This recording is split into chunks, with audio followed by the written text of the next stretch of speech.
Le chakra dans Naruto, le nen dans Hunter x Hunter, le ki dans Dragon Ball ou même encore la force dans Star Wars, chaque œuvre donnant des pouvoirs surnaturels à ses personnages est forcément liée à une énergie mystique qui coule en eux. Une fois cette énergie puisée, le personnage en question peut utiliser une de ces techniques et envoyer une boule de feu, se déplacer dans les airs ou bien encore effectuer un changement corporel quelconque. One Piece ne déroge bien évidemment pas à la règle avec le haki, énergie présente en chaque être vivant, humains ou animaux. On peut ainsi dire qu'elle fait partie de l'énergie vitale d'un personnage car plus la personne en question utilisera ce haki, plus elle s'affaiblira et perdra en force. Le haki se divise en deux utilisations des plus basiques, le haki de l'armement ainsi que le haki de l'observation. Respectivement, l'un est utilisé de façon offensive ou défensive, tandis que l'autre est utilisé dans la perception des émotions. C'est une description grossière de choses que l'on connaît depuis longtemps, mais parmi ces formes de haki, une est particulièrement gorgée de mystère, le haki des rois. Aptitude que seulement une personne sur 1 million possède, cette fameuse personne a l'étoffe d'un roi pouvant se dresser au-dessus des autres. Alors que les effets de ce haki des rois se contentent d'étourdir, d'assommer ou plus simplement d'assouvir les plus faibles d'esprit, je soupçonne une utilisation bien plus importante et puissante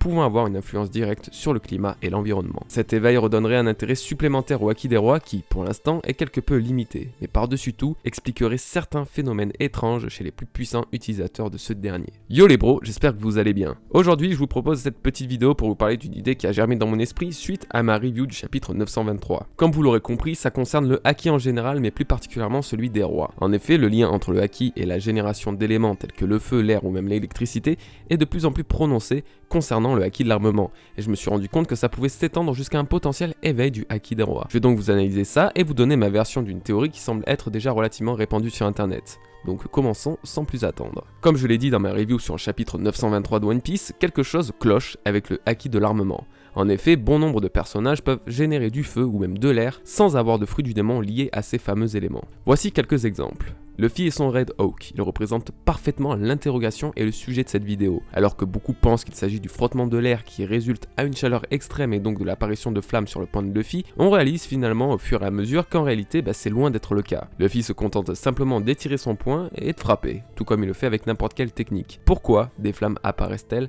dans ce cas-là? Katakuri est aussi un exemple parfait. Une de ces techniques nommée Gried Moshi agit exactement de la même façon que le Red Hawk de Luffy. Il induit sa main de haki de l'armement, balance son poing qui s'enflamme entièrement. Une fois encore, il n'est pas question de frottement dans l'air ou de caoutchouc. Ensuite, nous avons bien évidemment Sanji. Ça se complique un peu. Avant l'ellipse, on pouvait croire que sa jambe en feu venait réellement de la friction de l'air. Sauf qu'après l'ellipse, nous avons pu constater qu'il n'avait même plus besoin de tourner sur lui-même pour lancer son Diable Jump.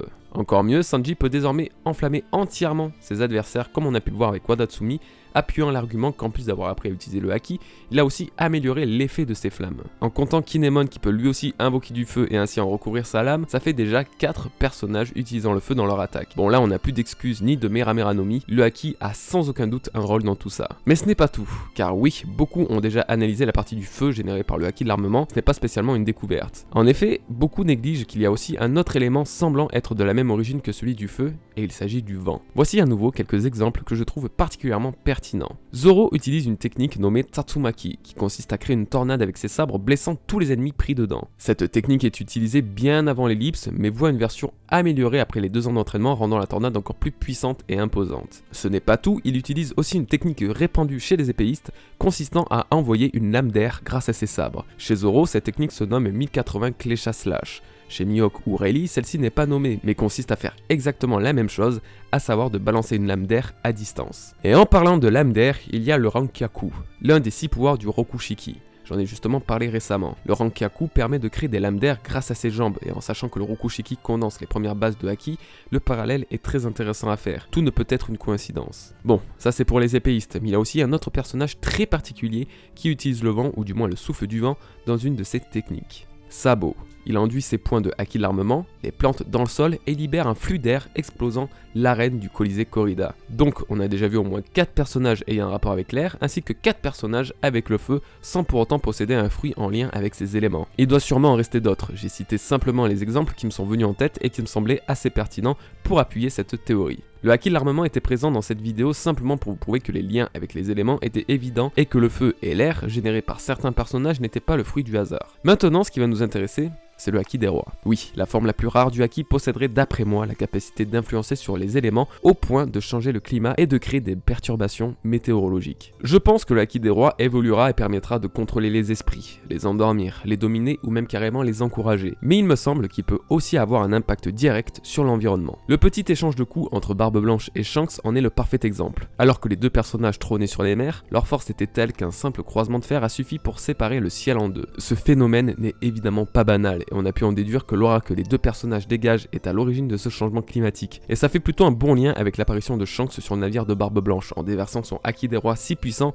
qu'il a, en plus de faire tomber une partie des matelots dans les vapes, littéralement écrasé le bois du navire sous sa pression. Et c'est précisément ce moment-là qui nous intéresse. S'ils peuvent créer ce genre de phénomène météorologique avec leur haki des rois, pourquoi cela ne pourrait-il pas aller plus loin? Par exemple, lors de la bataille d'Edward opposant Roger à Shiki, une énorme tempête a eu lieu, on ne sait réellement comment, et qui a sauvé Roger et son équipage en coulant une partie de la flotte de Shiki. Si le haki du roi des pirates avait été si développé et puissant, il aurait pu contrôler et surtout déverser une tempête sur l'armada de son adversaire. Ce qui expliquerait aussi d'un côté les pouvoirs de Dragon. Oui, je pense toujours qu'il a un fruit mythologique d'Ao Kuang, mais peut-être que c'est son haki des rois qui génère toutes ces tempêtes. Encore un autre exemple, pour ceux qui ont lu les chapitres 921 et plus, on y apprend dans ce scan que Kaido possède un Zoan bien particulier. Lorsqu'il apparaît dans les cieux, des nuages apparaissent eux aussi alors qu'ils ont normalement rien à voir avec le fruit du démon de base. En parlant de Kaido, il a utilisé une technique liée au tonnerre dans le dernier chapitre, et l'effet de cette technique semblait avoir des éclairs ou du moins un rapport avec l'électricité. Peut-être que le haki de l'armement peut aussi générer cet élément, expliquant donc